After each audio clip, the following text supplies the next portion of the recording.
آپ کی والدہ سیدہ آمنہ طہارت نفس، شرافت، عزت، عفت، عصمت اور پاک بازی میں بے مثال تھی۔ اپنی قوم میں سیدۃ النساء کے لقب سے مشہور تھیں۔ ددھیال اور ننہیال دونوں کے اعتبار سے آپ عرب کے بہترین قبیلے اور بہترین قوم میں سے تھیں۔ ولادت باسعادت کے بعد 3-4 دن تک آپ کی والدہ نے آپ کو دودھ پلایا۔ پھر آپ کے چچا ابو لہب کی آزاد کردہ کنیز سویبہ نے اور پھر حلیمہ سعدیہ نے دودھ پلایا۔ اکثر سیرت نگاروں نے کنیز کا نام صوبیہ ہی لکھا ہے، لیکن دراصل اس کا نام سویبہ تھا۔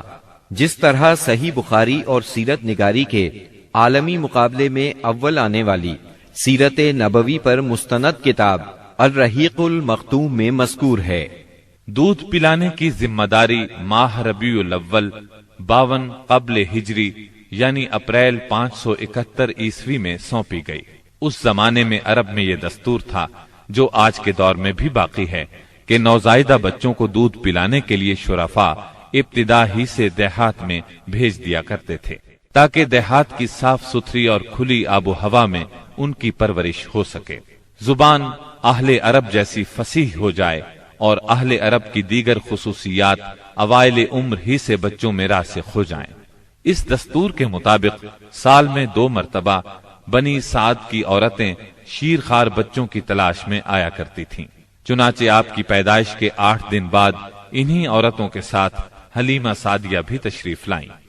دوسری عورتوں کو تو مکہ مکرمہ کے کھاتے پیتے گھرانوں کے بچے دودھ پلانے کے لیے مل گئے، لیکن حلیمہ سعدیہ خالی ہاتھ رہ گئیں۔ نبی کریم صلی اللہ علیہ وسلم چونکہ یتیم تھے، اس لیے انعام و اکرام کی امید کم تھی، اس لیے کسی عورت نے ان کے گھر کی طرف توجہ نہ کی۔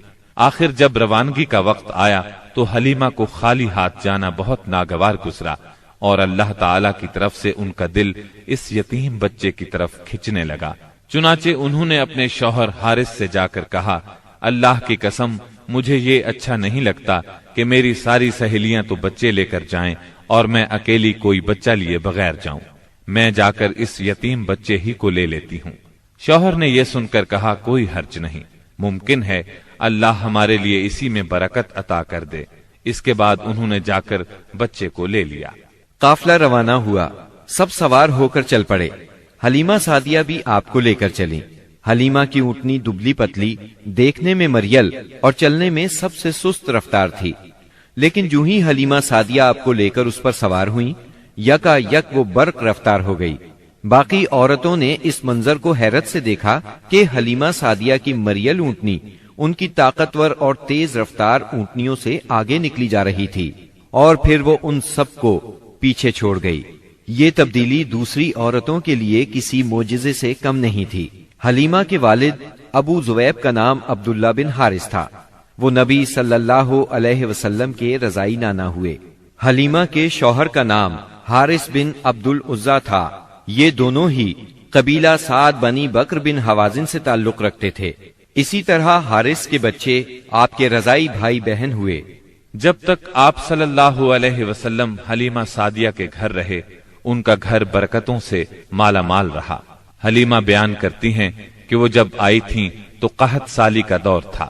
ان کے پاس ایک گدھی تھی جو اس قدر دبلی پتلی اور مریل تھی کہ پورے قافلے میں سب سے سست اور مریل چال چلتی تھی۔ ایک اونٹنی بھی تھی، مگر وہ قطرہ دودھ کا نہیں دیتی تھی۔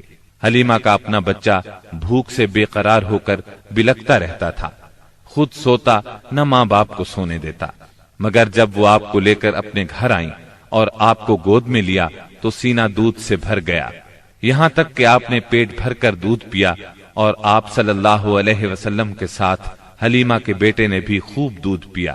پھر دونوں آرام کی نیند سو گئے۔